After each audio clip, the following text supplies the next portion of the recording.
안녕하십니까.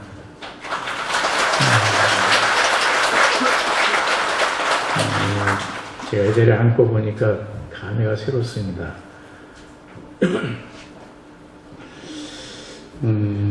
제가 여기 봉사하고는 좀 인연이 있죠, 제가. 1988년도에 그 나이가 났을 때, 그때 인연이 돼가지고, 저도 봉사에 88년도 가을부터 제가 살기 시작해가지고, 98년도까지 제가 살다 왔습니다. 그러니까 봉사에서 한 10년 제가 살았었죠. 10년 살면서, 이제, 그래도 인연이 돼가지고 미륵불 모시는데 제가 주위 살 때 아마 미륵불을 해양식을 했던 것 같습니다. 그리고 이 법왕루 질 때 전 많은 사연을 안고 이 법왕루를 제가 주지 마칠 때 중봉을 해놓고 아마 제가 주지를 내는 걸로 알고 있습니다. 처음에 봉사 처음 살러 왔을 때는 봉사 살면은 뭐라도 다 이룰 수 있고 뭐라도 다 할 수 있고 어떤 거라도 해결할 수 있는 그런 봉사 아니겠느냐 하고 그때 저희들이 88년도에 들어왔는데 들어와 보니까 오히려 더 좋은 점도 있었지만은 어려운 점이 더 많았었고 또 그 당시 여러 가지 이제 분규 사태라든지 그런 것 저런 걸 해가지고 상당히 그 어려움이 좀 많이 있었습니다. 그래서 봉사에 제가 여러 가지 사연도 많았었고 또 그때만 해도 한참 조금 젊었을 때 제가 40대 중반부터 이제 시작을 했었는데 지금 와서 이제 나이가 하나하나 먹다 보니까 옛날 생각도 가끔 나고 그런 찰나에 마침 봉사에서 일요법회 한번 말씀 해주면 어떻겠느냐 그래서 제가 한 몇 년 전에 명진스님 주지할 때나 잠깐 와서 그때 이야기를 한 적이 있었습니다. 근데 또 이번에서 난 법문이란 걸 할 줄 모른다. 근데 그래도 한번 와서 얼굴 한번 보여주고 하는 게 어떻겠느냐 해서 못난 얼굴이지만 잠깐 인연도 있는 곳이니까 잠깐 갔다 와야 되겠다 생각하고 좀 이 자리에 앉았습니다. 제가 여기 살 때 그 여러 가지 느낀 점인데요. 그때 느낀 점을 지금 제가 이제까지 살아오면서 또 주지 소임을 보고 또 종단 소임을 보면서 그리고 보건사 살 때 이러이러한 생각을 내가 하면서 살아가지고 그 힘이 지금 현재까지 내가 크게 흐트러지지 않고 살아가고 있구나 하는 것은 때로는 자부심을 느낄 때도 있습니다. 지금 여러 가지 이제 물론 저희들 살 때 어려운 것도 많이 있고 또 지금 아까 조금 전에 주신방에서도 이런저런 이야기를 했지만은 지금 주신도 많이 여러 가지 어려운 점이 있고 하지만은 그 당시에 저는 이 법왕루 질 때 거기에 대해서 제가 어디 가서도 얘기를 좀 가끔 한 번씩 합니다. 그래서 여러분들에게 기도하시면서 또 불교 무슨 행사라든지 법회라든지 이런 걸 하시면서 제가 오늘 드리는 말씀을 좀 들으시고 그것도 참 참고사로 하시면서 기도를 하신다면은 기도하는데 조금이라도 보탬이 되지 않겠는가 해서 말씀을 드릴까 합니다.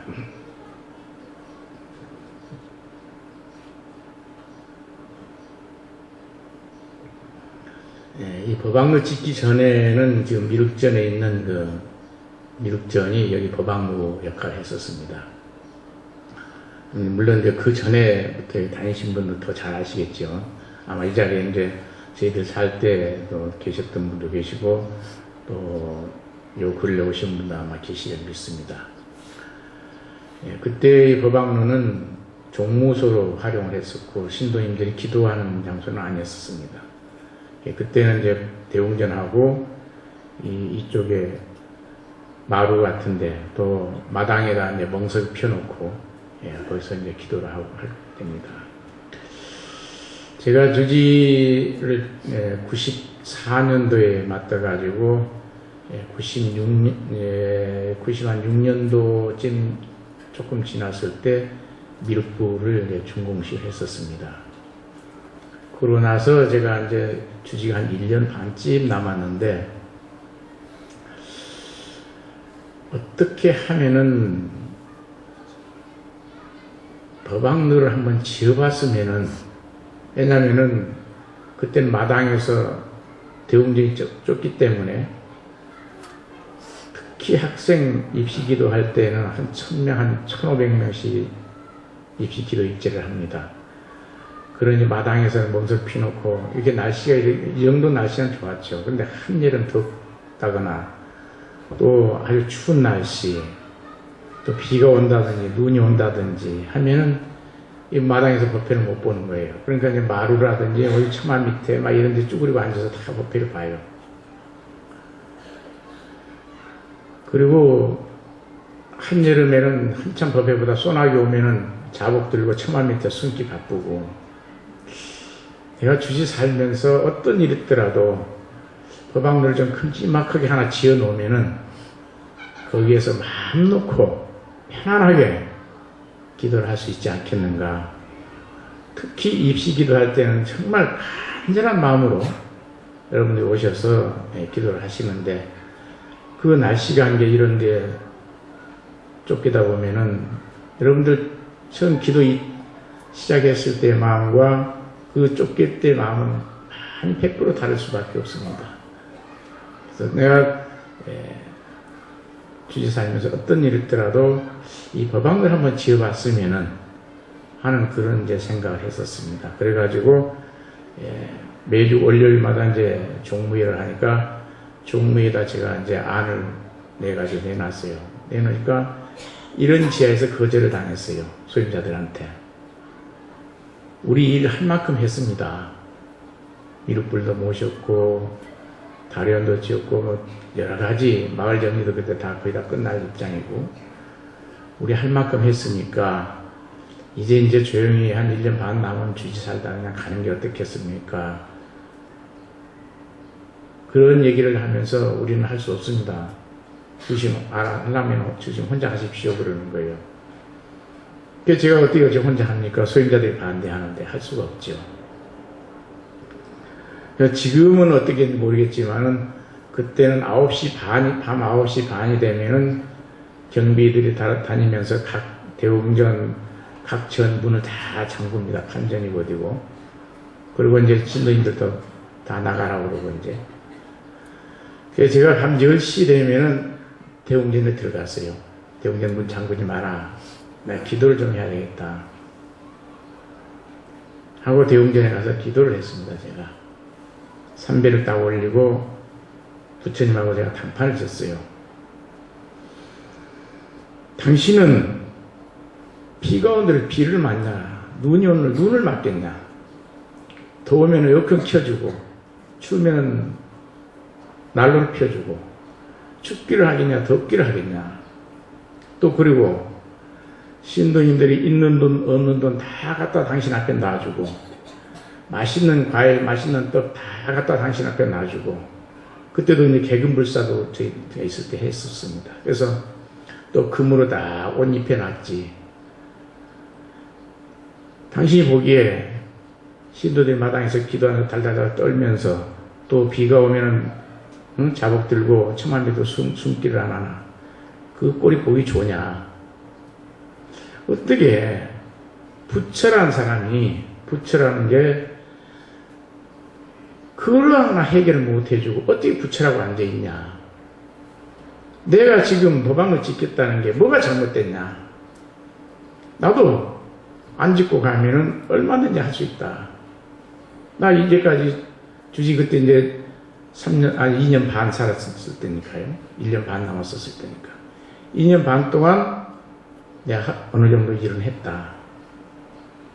그렇지만은 내가 있는 동안에 법안도 하나 좀 쓸만하게 지어놓고 나가면은 많은 사람들이 그 기도하면서 모든 게 편리하게 될 텐데 그거 하나 부처가 내가 들어줄 수 없느냐.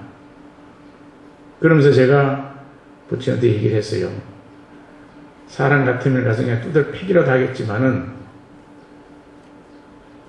쇳덩어리를 만들어놓은 부처님 두들 편다고 아프다고 하겠습니까?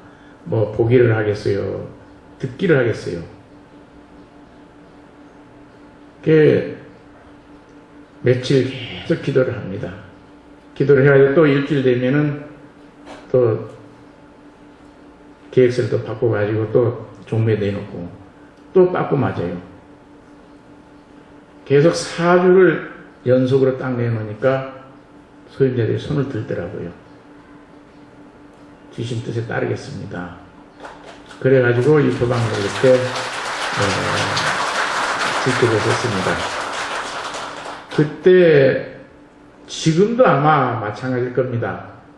이 법왕을 짓는다고 뭐 돈이 있는 것도 아니고 돈 모아놓은 것도 없었고 또 대충은 아시다시피 88년도 분규 사태로 인해 가지고 상당히 저희들이 살 때까지 어려웠었습니다. 빚이 많았었습니다.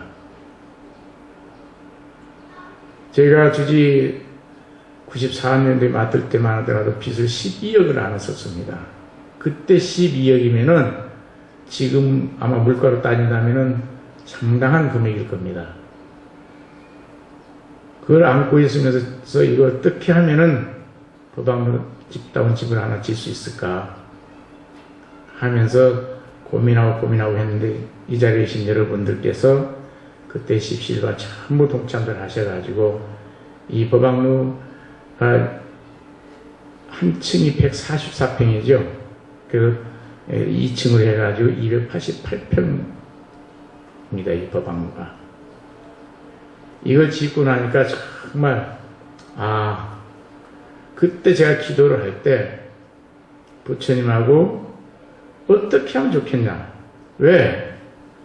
당신이 이렇게 앉아 있어가지고 소임자들 마음만 좀 돌려주면은 내가 얼마든지 불사할 수 있는데 왜 소임자 마음 한번 못 돌려주냐. 그러니 4주 되니까 소임자 마음을 돌려주셔가지고 이 법왕을 짓게 됐을 때 그때 참 기도라는 건 바로 무슨 기도 다 하지만은 여러분들도 앞으로 기도하실 때 무슨 100일 기도도 좋고 1000일 기도도 좋고 37일 기도, 일주일 기도 다 좋습니다. 하지만은 여러분들께서 정말 기도하실 때 부처님하고 단판을 치세요. 딱 원하는 그 대신 기도라는 것은 내가 어느 정도 가능성 있는 기도를 해야지 가능성이 없는 기도를 하면은 그건 안 됩니다. 예를 들어서 제가 대통령이 되겠다고 지금 기도를 한번 해보세요. 철야 기도를 하고 오만 기도를 단식 기도를 하면서 오만 기도를 한번 해보세요. 되겠어요? 안 되잖아요. 그렇지만은 주지로서 이 정도는 내가 충분히 할 수 있겠구나 하는 그런 마음을 가지고 간절한 마음으로 기도했을 때는 충분히 이룰 수 있는 겁니다. 여러분들한테 제가 오늘 드리고 싶은 말씀은 어느 정도 여러분들 마음에 드는 또 여러분들 어느 정도 가능성이 있지만은 좀 조금은 힘들지 않겠는가 했을 때는 여러분들 간절한 기도를 했을 때 이룰 수 있다는 것을 저는 자신 있게 말씀을 드립니다. 왜냐하면 제가 저희 도반들한테나 제 주위에 있는 분들한테 그런 얘기를 합니다. 지금 이 봉원사에서 주지사 할 때 있었던 일, 또 송광사 제가 주지사 살면서 불사를 할 때 그때 일을 가지고 제가 도반 스님들한테 얘기 많이 합니다. 나는 그렇게 기도하니까 이루어지더라. 송광사도 아마 그 안에 저 있을 때도 아마 갔다 오신 분도 한두 분 계실 거고, 그 뒤로라도 이제 앞으로도 또 한 번쯤 가보시면은 송광사 입구에 산문을 제가 하나 지어놨습니다. 아마 지금 현재 우리나라 산문으로서는 모양새나 크기나 아마 제일 훌륭한 건물이 아니겠는가 그런 생각이 듭니다. 그래서 제가 해놓고 제가 뭐 자랑하는 게 아니라, 여러분들 나중에 송광사 가시는 길이 있으면은 그 산문을 한번 보세요. 그 산문을 제가 지을 때 전부 송광사 대중스님들이 저한테 호승을 쳤습니다. 역대 주지들이 다 그 산문을 한번 짓고 싶어요. 다 했지만은 못 짓던 거다.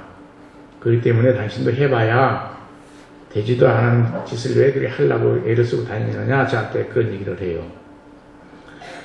그렇지만은 저는 내가 주위 살면서 이 산문 하나만큼은, 다른 건 못하더라도 내가 산문 하나만큼은 어떤 일 따라 지어놓고 가겠다. 그리고 제가 주지 처음 임무를 맡고 갔을 때 도량을 돌면서 처음에 국사전에 인사를 드리고 또 대웅전하는 부처님한테 인사를 드리면서 자, 4가지 원을 세웠었어요. 사홍선. 저 나름대로 사홍선을 세웠죠. 첫째, 산문을 짓고, 또 들어간 입구 길이 좁기 때문에 길을 내가 일방통행으로 만들겠다. 또 그리고 송광사는 여러분 잘 아시다시피 승보종찰입니다. 우리나라 불법성 3보 사찰 중에 하나죠. 통도사 불보, 해인사 법보, 송광사 승보 그러죠. 큰 스님이 제일 많이 나시는 곳입니다. 16국사 영정을 19년 전에 분실을 당했어요. 그 국사전이 집은 국보로 되어 있고 영정은 보물로 되어 있습니다.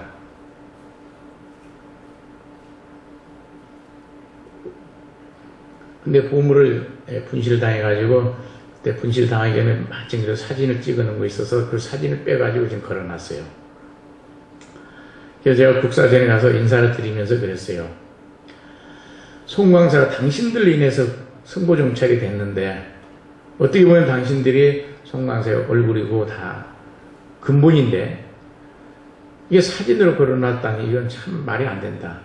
내가 어떤 일이 있더라도 내가 주의살 때 영정을 모시겠다. 그런 원을 세우고, 또 식당, 송광사 가보신 분 아시겠지만은 식당이 통도사는 1000명이 일시에 공양할 수 있다고 합니다. 근데 송광사는 80명이 일시에 공양할 수 있어요. 비교가 안 됩니다. 이 관광철 같은 때는 아주 식당 때문에 난리죠. 그래서 식당은 내가 어떤 일도 하나 지어놓고 가겠다. 그래서 사홍선을 제 나름대로 했습니다.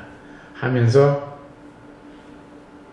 산문을 짓게 되면 어떤 일이 있더라도 다 해결할 수 있겠다. 그래가지고 산문을 지으려고 제가 전국 투어를 다 하고 온갖 정부에 뭐 별군데를 다 찾아가보고 국회 말할 것도 없고 뭐 온갖 찾아다니니까 전부 꽃을 치더라고요. 그렇지만은 저는 어떤 일이 있더라도 내가 할 거다. 하는데 우연찮게 여러분들 잘 아시는 호남에서 제일 먼저 새누리당이 당선된 데 있었죠. 순천 곡성 국회의원 새누리당 이정희 씨가 당선됐잖아요. 호남에서는 새누리당은 꿈도 못 꾼 때입니다. 그때 아침 이정희 씨가 청와대 홍보수석을 하다가 내놓고 호남으로 그때 국회의원 출마를 나왔었을 때입니다. 근데 마침 저하고 단둘이 앉아서 제 방에 이제 와서 차를 마시면서 이런저런 이야기를 하다가 어떻게 이쪽으로 한번 나올 가능성이 있느냐 했더니 저희는 나오고는 싶은데 호남은 새누리당은 안 되기 때문에 상당히 어렵습니다 그러더라고요. 그런 생각 하지 말고 이쪽으로 나와라. 나오면은 순천 시민이 하나도 안 밀더라도 내 혼자라도 밀어서 내가 딱 순천에서 한 표 나온 거 내 표다고 그랬습니다. 한 표는 내 표니까 그 한 표 가지고 내가 당신 시켜주겠다. 그랬더니 그분이 고슴치대로 아니 한 표 가지고 어떻게 수십만 10만 표가 넘는 표인데 어떻게 한 표 가지고 당선이 됩니까? 한 표 가지고 어떻든 당선시키면 되지 않냐 했더니 선생님 말씀 고맙지만 이건 어렵습니다. 자꾸 어렵다 하지 말고 나오면 된다. 그러니까 한번 우리 해보자. 그래서 저하고 한 2시간 여러 가지 이야기를 했었어요. 그리고 그분이 그 산문 짓는데 100% 예산을 다 갖다 준 겁니다. 그래가지고 그때 산문을, 그때 제가 아마 저 지금도 말 잘 못하죠. 저는 법문도 잘 못하고 말도 잘 못하는데 그날은 제가 생각해봐도 말 참 잘한 것 같았어요. 맞아. 그래가지고 그분이 문자가 왔어요. 저에게 선생님 말씀 잘 들었습니다. 하여간 선생님 고맙습니다. 그래서 문자 왔으니까 그냥 보고 말았어요. 근데 한 3일 있으니까 전화가 왔더라고요. 와가지고 선생님 제가 이번에 큰 건 못 가지고 내려오고 조그만 거 하나 가지고 내려왔습니다. 그래요. 조그만 거면 얼마일까? 그게 이제 궁금한 거예요. 이제 1억? 우리는 1억이야 더 가지고 안 내놨겠나? 5억? 아니면 10억? 5억, 10억이면 우리한테 큰 돈인데 그것만 가지면 산문 짓는데 큰 힘이 될 텐데. 근데 그때 이정희 씨 왔을 때 제가 그 산문 조감들을 그려가지고 제 방에다 이렇게 세워놨었거든요. 그 물어보더라고 저게 뭐냐고. 그래서 거기에 대해서 내가 한이 맺힌 거이다. 내가 저거 산문 하나 지어보려고 많이 쫓아다녔는데 안 되더라. 그래서 내가 참 한이 맺히는 거다 그랬더니 아유 선생님 굽이 빼기가 어렵습니다 그러더라고. 내가 다녀보니까 정말 어렵더라고. 그리고 이제 식당이 또 이런저런 얘기하다가 이제 식당도 우리가 좀 일이 부족하다. 식당은 얼마 정도 드냐 그래서 식당 한 50억 이상 들 것 같다. 산문은 어느 정도 드냐고 해서 한 25억 정도 계획을 하고 있다. 그랬었어요.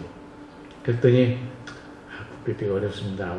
그래서 두말하고 그냥 갔어요. 갔는데 한 3일 후에 전화를 했더라고요. 이정희입니다. 그래서 그래요. 어떻게 마음에 어떻게 결정을 졌어? 하니까 저 아직도 결정을 못 졌습니다. 아니 내가 당선시켜준다니까 왜 자꾸 그렇게 막 망설이냐고 나오라고. 그랬더니 선생님 말씀 들으면 힘이 나는데 좀 걱정이 됩니다. 걱정하지만 나와봐. 나오면 된다니까.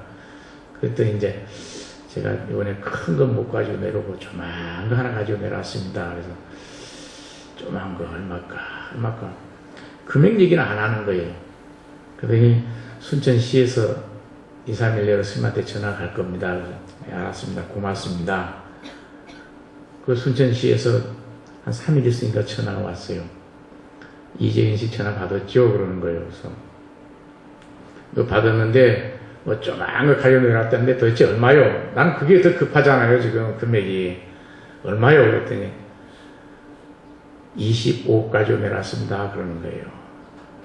지금요 저는 뭐 선거법 위반이다 뭐 이런 거 걸려도 좋습니다. 오직 하면 내가 선거법 위반도 많이 했어요. 걸려도 좋다고 그랬어요. 선거법 위반에서 걸리더라도 뭐 벌금 좀 내고 아니면 뭐 깜방 가서 며칠 살다 나오면 되겠지 뭐. 그리고 불사내고 원만하게 하면 될 거 아니냐. 말이 그렇지 25억이라는 돈 떨어졌을 때 정말 그때 날개가 만약에 제한테 있다면 날아가고 싶더라고요. 저는 전화를 끊고 제가 돌아다니면서 그랬어요. 야 우리 산문 짓게 됐다. 우리 산문 짓게 됐다. 너무너무 좋은 거예요. 그런데 산문 하나 짓고 나니까 길 얘기까지는 오늘 제가 시간 다 못 하니까 그것도 사연이 많습니다. 길도 하게 되고 나중에 식당까지 다 하게 또 1694 영정도 지금 현재 다 그리고 있습니다. 예산 다 따가지고. 그 외에 제가 이 자리에서 여러분들한테 이런 말씀을 드리냐면은, 기도라는 것은 제가 절대 제 잘하는 건 아닙니다. 기도라는 것은 마음을 먹고 정말 부처님과 여러분이 한 마음이 됐을 때 모든 것이 이루어집니다. 저는 그런 거 한번 내가 이걸 해야 되겠다 생각을 하면은 24시간, 제가 24시간 잠자는 시간은 잘 모르겠죠. 그 외에는 밥을 먹거나 누구하고 얘기를 하거나 누구하고 얘기하면서도 생각은 어떻게 하면은, 예를 들어 이게 법악로를 지어야 되겠다 생각했을 때는 누구하고 얘기를 하면서 법악로를 어떻게 하면 질까? 어떻게 하면 법악로를 질 수 있을까? 이렇게 하면 될까? 저렇게 하면 될까? 항상 그 생각 속에서 제가 기도를 합니다.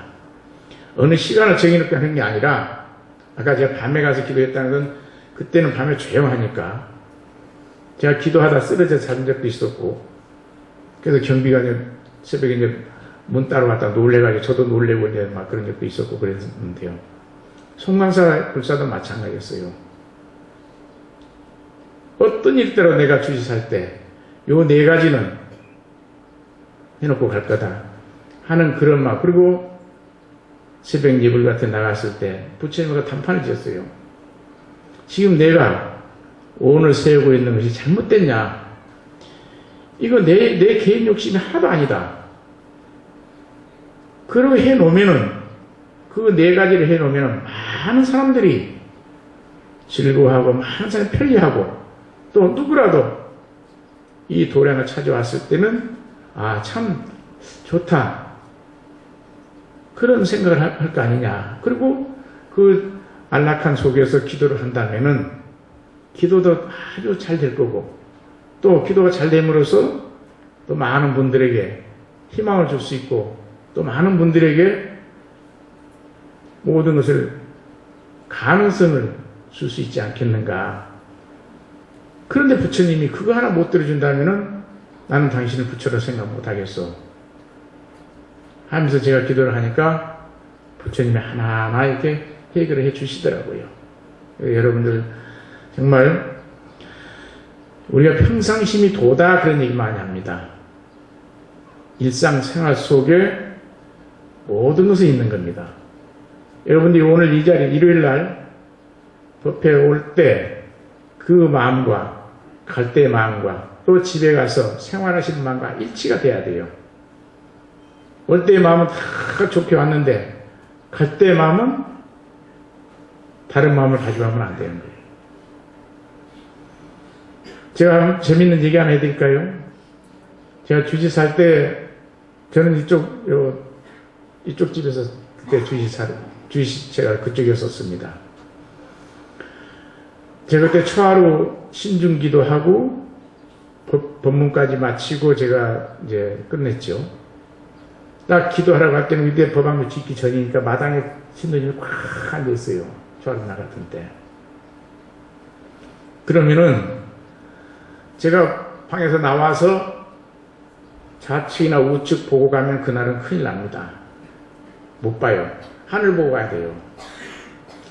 예를 들어 좌측을 봤다. 아이고, 그쪽에 어느 보사티가 있어가지고 주심이 그쪽 보고 가더래야. 만약 우측을 봤다? 아, 그쪽이 또 어느 보사티, 그 보사티 거기 앉아있더라고. 그러니까 주심 그쪽만 보고 가. 그 많은 중에 어때 방에서 막 나와가지고 누가 좌측에 있는지 우측에 있는지 어떻게 아냐고요. 여러분들 처음에 기도 올 때는 그런 마음을 안 왔잖아요. 누가 좌측에 있든 우측에 있든 여러분 부처님 보러 왔고 법문 들으러 왔다고 기도하러 왔어. 그런데 주지가 어느 쪽을 쳐다보느냐에 따라서 여러분들 좌측으로 갔다 우측으로 갔다 어느 보살티 얼굴로 가는 거예요. 이제 부처님한테 가는 게 아니고 그럼 기도 안 되는 거예요. 그래서 평상심이 도라는 건 일상생활 속에 우리 스님들한테 그런 얘기 많이 하잖아요. 선방다니는 스님들한테 몽중이려다 그런 얘기해요. 옛날 큰 스님들이 선방 스님들한테 법문할 때 그런 얘기합니다. 몽중이려다. 꿈속에서도 똑같이 하도를 들어야 된다고 그래요. 잠자면서 하도 놓고 자버리면 그 공부 망치는 공부다 그래요. 기도도 마찬가지예요. 몽중일에 돼야 돼요, 여러분들. 어떤 기도를 하시더라도 잠을 잘 때나 밥을 먹을 때나 내가 어떤 다른 일을 할 때라도 여러분들이 목적한 기도는 그대로 유지가 되고 그 마음은 항상 여러분 마음속에 있어야지 좌측에 어느 보살티가 있고 우측에 어떤 보살티가 있고 하는 그러한 마음 가지고는 아무리 기도를 해도 소무공덕이 됩니다. 아무 기도 공덕이 안 돼요. 그래서 제가 여기 살 때 여러 가지 느낀 일이 많이 있었습니다. 10년 동안 살았으니까 뭐 별거 다 느꼈겠죠. 그때 또 분기 나고 나서 살 때이기 때문에 그렇지만은 그때 저는 공부를 많이 했었습니다. 아, 세상은 다 그렇구나. 이렇기도 하고 저렇기도 하는 거구나. 이럴 때일수록 내 마음을 잡고 내가 공부를 해야 되겠구나. 저 주지 살면서 물론 좋은 일도 많았지만은 어려움도 어느 누구보다도 저도 많은 것을 겪었습니다. 심지어 제가 여기 주지 내놓고 나갔을 때 절이 하나 어디 오고 갈 때 절도 없고 제 주머니 땡길 한 푼 없이 나갔을 때 밖에서 들리는 얘기로는 저한테 뭐 상당한 여기서 뭐 금액까지 얘기 안 하겠지만 수십을 가지고 나갔다는 얘기까지 다 들리고 했지만 저는 제 주머니는 땡길 한 푼 없고 더 심한 얘기하면 카드 쓰고 나면 바로 결제가 안 되잖아요. 사중에서 카드 하나 줬던 거 그거 쓰고 다녔는데 결제가 안 돼가지고 신용불량자 같이 되고 그때 제 도반 가평에 아마 여기 와서 법문도 했을 겁니다. 아시는 분 다 아실 거예요. 승원 스님이라고 지금 가평 백년사 거기 제가 오고 갈 데 없어가지고 떠돌이신지 하면서 거기 가서 하룻밤을 자고 아침에 공양을 마치고 둘이 차를 마시고 있는데 봉사가 친도님 어느 한 분이 그 기도하러 오시더라고요. 그 보기가 참 창피할 것 같아요. 그래서 제가 얼른 그 잣나무 숲으로 제가 숨었었죠.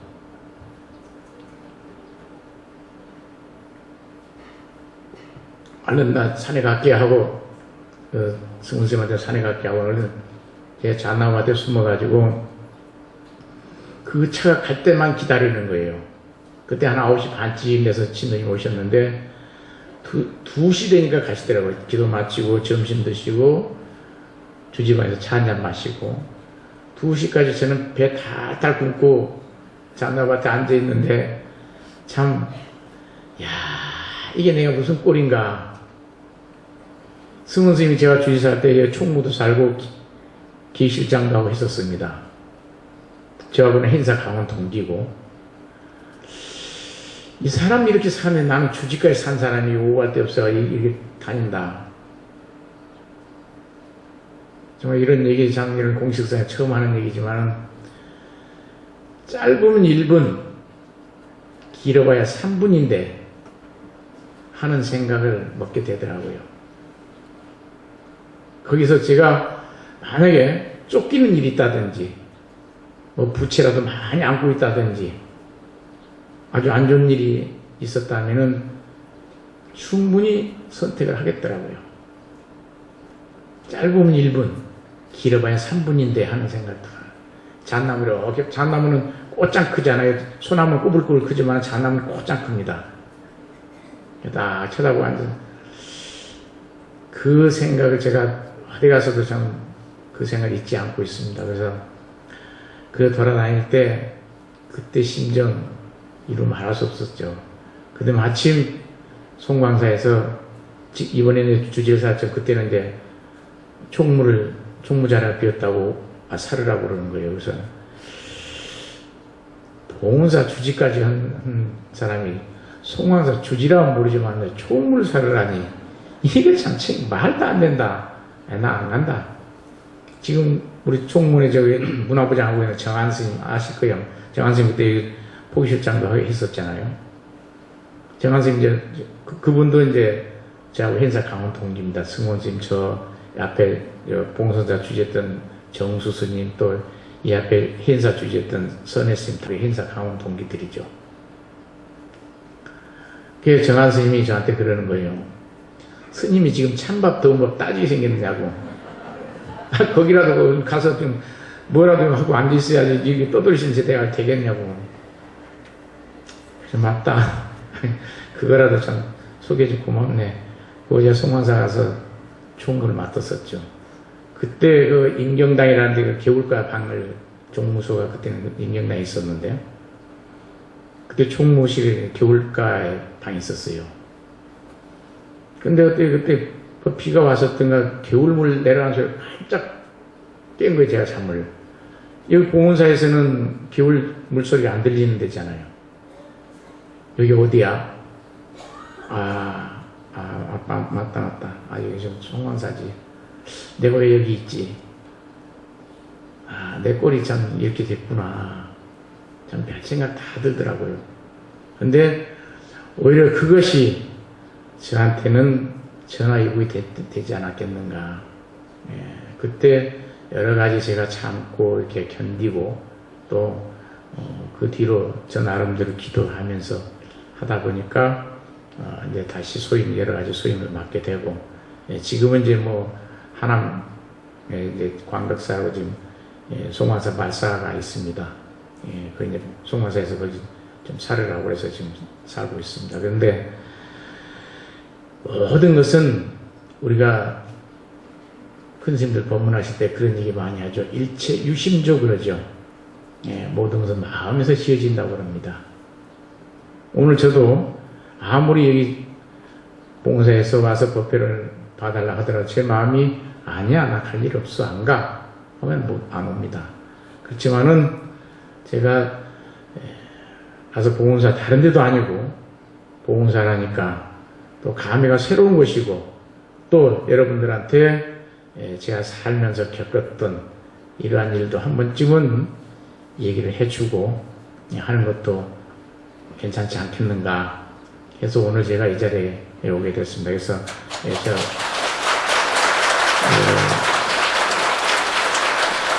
항상 여러분들 기도하실 때 정말 진심으로, 물론 저는 그 행사 송광사 주지할 때 그랬습니다. 강원 학연들이나 선방 수자들한테 금강경, 하강경, 온각경, 능언경 모든 경을 당신들이 달통하게 다 공부하더라도 물론 좋다. 그렇지만은 어른 스님들, 도스님들 말씀 한마디, 한 발 한 발 내딛는 모습, 팔 한 번 내젓는 그 모습을 너희들 마음속에 담는 것이 금강경, 하강경을 달달 외우고 머릿속에 넣는 것보다 더 훌륭한 공부가 되고 수행이 될 것이다. 그런 얘기를 합니다. 그리고 우리 부처님 경전에 보면 그런 얘기 나오죠. 야기색계나 이음성구와 시인행사도 불능견열이라는 말이 나오죠. 만약에 부처님을 색깔로 보거나 음성으로 생각한다면은 그건 시인행사도라고 그래요. 삿된 기도가 될 수밖에 없어요. 삿된 믿음밖에 불능견열을 볼 수가 없다고 그래요. 아까 제가 말씀드린 데 일체 유심조식으로 모든 것을 항상 내 마음에서 우러나고, 정말 여러분들께서 여기 봉은사도 마찬가지로 기도 스님 기도하시면 그 기도 스님 그 연불 한마디 한마디, 또 주지 스님 법문, 또 다른 큰 스님들 와서 법문하실 때 그 법문 한 구절 한 구절 여러분들 마음속에 담고 그것을 실천에 옮겼을 때 올바른 불자가 되는 것이지, 그런 걸 듣기만 하고 실천에 옮기지 못하고 했을 때는 아까 지금 말씀드린 야기색계나 이 음성과 신행사도밖에 될 수 없어요. 불능견열이에요. 기도는 절대 성취가 되지 않습니다. 그래서 항상 제가 불사했다는 잘하는 게 아니라 일념으로 기도를 하면은 또 이것은 어느 정도 가능성 있는 또 공심을 가지고 내 욕심을 버리고 공심을 가지고 기도를 한다든지 불사를 한다든지 하면은 모든 것은 이루어질 수 있고, 또 중간에 하다 보면은 어려움을 겪을 때도 많이 있습니다. 그래서 제가 아까 어려움을 겪었던 얘기도 말씀드렸지만은, 그렇지만은 그 순간을 잘, 이것이 나에게 오히려 지금 현재는 어렵지만은 이것이 나의 기도가 되고 나에게 큰 위안이 된다고 생각했을 때, 그 지나고 나면 그것이 모든 힘이 되고 또 우리가 기도를 하는데 길잡이가 되지 않겠는가 하는 생각도 됩니다. 그래서 여러분들 정말 우리가 처음에 우리 스님들이 출가를 하면은 그 초발심 자격문이라는 책을 행자 때 배웁니다. 거기에 보면은 초발심시 변정각이라는 얘기가 나옵니다. 처음 발심은 그 마음을 변치 않으면은 바로 정각을 이룰 수 있다고 그래요. 여러분들이 바로 보건소에 첫 발을 들여놓으실 때, 저희 일주문을 통과해서 들어오실 때 그 마음을 항상 가지고 기도를 하시면은 정각을 이루는 기도를 성취할 수 있는 겁니다.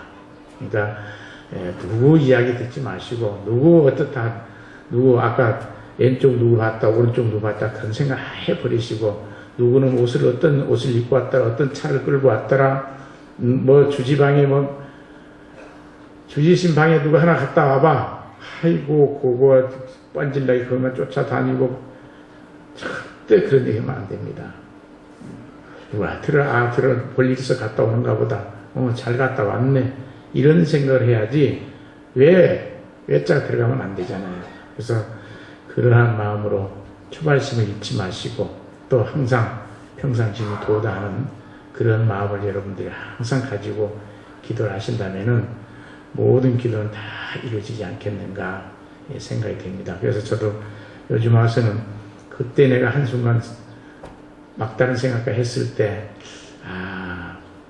그때 내가 조금 참기를 참만 다행이구나, 잘했구나 할 때가 있습니다. 그래도 또 저는 전생에 아마 업이 많아가지고 근데 광덕사라든지 어떻게 하면 만들어 볼까 하는 그런 일념밖에 없습니다. 그래서 부처님한테 기도하면서 그럽니다. 저는 제 도반들한테도 그러고 신도님들한테 그런 얘기 하는데요. 내 인생에 나는 1차는 내 성공을 했다. 그런데 2차는 나는 실패한 사람이다. 그런 얘기 합니다. 1차 성공한 건 제가 머리 깎고 절에 들어온 건 성공했어요. 그런데 사판승이 되지 않고 2판승이 됐어야 되는데 이제는 4판승이 됐잖아요. 주지만 계속 살았잖아요. 사회에서 2판, 4판 하는 게 바로 우리 저집 이야기입니다. 공부하는 스님들을 2판승, 주지라도 이렇게 소임을 보는 스님들은 4판승 그럽니다. 저는 이제 4판승으로 끝났죠. 그래서 저도 선방 다닐 때 다녀봤고 다 경험도 많이 해봤지만은 그때 왜 내가 한순간 생각을 잘 못해가지고 사판이 돼가지고 평생 주지로서 소임을 마치게 되는구나 했을 때는 2차는 제가 실패를 했다 그런 얘기를 합니다. 그래서 법당에 가서 기도할 때 부처님한테 그럽니다. 금생에는 내가 아마 전생에 업이 좀 많은 것 같다. 내가 전생에 아마 사람이었었다면은 아마 죽노릇을 했더라면은 아주 땡죽노릇을 해가지고 맨날 먹고 놀고 아마 그랬던 것 같고, 속인이었다면은 내가 아마 거짓 생활 안 했겠냐. 그래가지고 젖집 밥이나 얻어먹고 살다 보니까 어디 가도 불쌍을 하게 되고, 그래서 부처님한테 요즘은 기도하면서 그럽니다. 야, 금생에는 당신하고 내가 주지로서 당신을 보지만은 다음 생에는 나 주지로 당신 안 본다. 나도 그때는 수자로서 당신하고 내가 단판을 칠 거다. 그런 원을 좀 세우고 있습니다. 그래서 여러분들도 좋은 원 세우셔가지고 정말 금생에 여러분들 물론 행복하게 편하게 사신 분도 있지만은 또 상당히 어렵게 힘들게 사신 분도 없지 않아 많이 계시지 않겠습니다. 그렇지만은 우리가 마음을 어떻게 먹느냐에 따라서 그 마음이 잘 활용을 해서 여러분들 살아가는데 나중에 큰 힘이 될 수도 있고 이양도 될 수 있습니다. 그래서 제가 살아온 모습을 얘기를 많이 오늘 두서없이 말씀을 많이 드렸습니다. 그러니까 여러분들 기도하실 때 자신감을 갖고 기도하시고 기도 이렇게 할까? 이렇게 될 수 있을까? 안 되면 어떡하지? 이미 기도는 끝났습니다. 기도 안 됩니다. 그러면 아니야, 할 수 있어. 왜? 충분히 할 수 있지. 이 정도는 내가 왜 못해? 하고 한번 해보세요. 다 됩니다. 누구 이야기 듣지 마시고 누구 어떻다 그런 누구 보러 온 건 아니잖아요. 여러분들 봉사 오늘 오실 때 누구 보러 온 건 아니잖아요. 부처님 보러 왔지. 여러분 자신을 보러 오셨잖아요. 여러분 자신을 보러 왔지 어느 누구 보러 온 건 아니잖아요. 그렇기 때문에 모든 것은 그래서 천상천하 유아독존 그러잖아요. 하늘이나 하늘 아래나 제일 우리가 존귀해요. 내가 어느 누구도 내가 있으니 지구도 있고 봉사도 있고 다 있는 거예요. 오늘 이 자리에 있는 거잖아요. 내가 어제라도 죽어보세요. 이 자리에 있겠어요? 없습니다.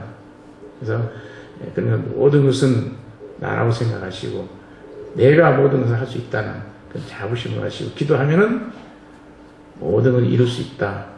그리고 시주물 딱 한 가지만 말씀드리고 끝내겠습니다. 시주물 어려운 줄 아세요. 여러분들 들여다 보시하고 하는 거 피눈물 나는 돈들입니다. 다. 저는 제가 어디 가서 법회할 때라든가 신도님들 그런 얘기 가끔 합니다. 눈 오고 비 오는 날 시내 차 몰고 다녀보면은 오토바이에다가 뭘 싣고 가는지 비 맞으면서 그 차 복잡한데 막 삐지고 좀 단 1분 1초라도 빨리 가려고 그 눈비 맞아가면서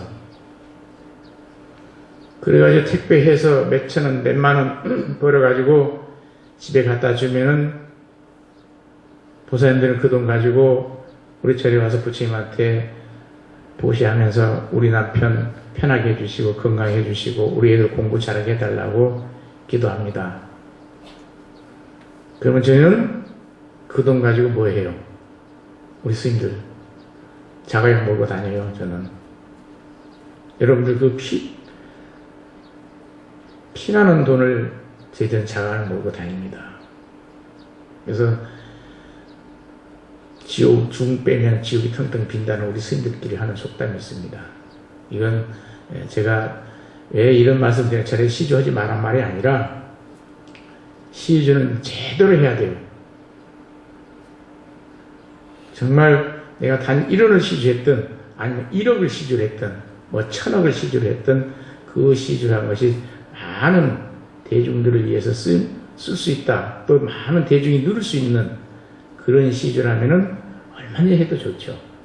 그렇지만은 시주 잘못해가지고 오히려 그릇이 역풍을 좋지 않은 것에 쓰여졌을 때는 우리는 동타치고 가는 거예요. 그랬을 때 깊이 여러분들께 생각하시고 또 절에서 이렇게 불사 있다든지 할 때는 여러분들도 깊이 생각하셔서 정말 이런 불사는 우리가 해야 되겠구나. 스님들이 어떻게 합니까? 우리가 그냥 품팔이 해올 거예요. 뭐 어떻게 할게요? 우리가 직장생활 할 거예요? 아니잖아요.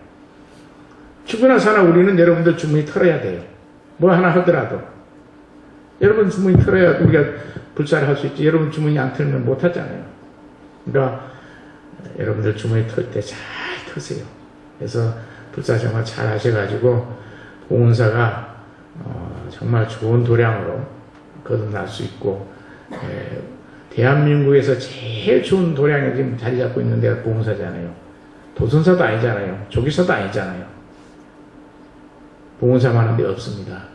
여러분들이 좋은 도량하고 좋은 인연을 맺으셨으니까 앞으로 기도 열심히 하셔서 기도 성취하시고 또 이 좋은 도량에서 잘 지키셔가지고 또 많은 분들이 앞으로 뒤에 우리 후손들도 이 좋은 도량에서 잘 지킬 수 있도록 하는 것이 우리 임무가 아니겠는가 생각됩니다. 제가 오늘 두서 없는 말씀 드리는 걸 많이 이해하시고, 제가 모처럼 만나니까, 저도 모처럼 이 자리에 앉으니까 또 감이 더 새롭고, 또 감히 제가 이 법안을 지어놓고 전번에 잠깐 와서 법회 봤지만 그때 얼렁뚱땅 그냥 넘어가고 갔었습니다. 근데 오늘은 이제 마음 먹고 이런 얘기도 좀 하고 그래 가야 되겠다 생각을 해서 오늘 왔습니다.